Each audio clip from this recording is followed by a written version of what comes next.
কালো জিরে ফোড়ন দিচ্ছি, রসুন কুচিগুলো দিয়ে দিচ্ছি,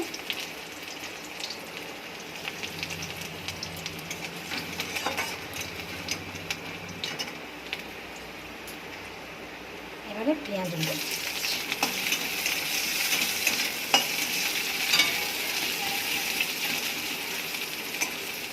পেঁয়াজটা একটু লাল লাল হোক। পেঁয়াজটা লাল লাল করে ভাজা হয়ে গেছে। এর মধ্যে হলুদ, লঙ্কা, নুন, আদা সবগুলো রেখে দিয়েছিলাম দিয়ে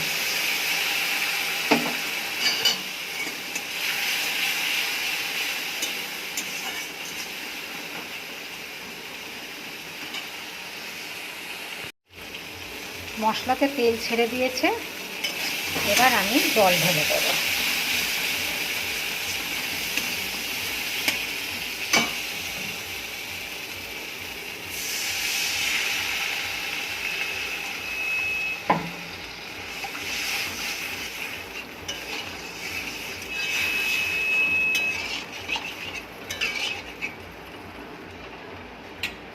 আর ঢাকা দিয়ে দেব।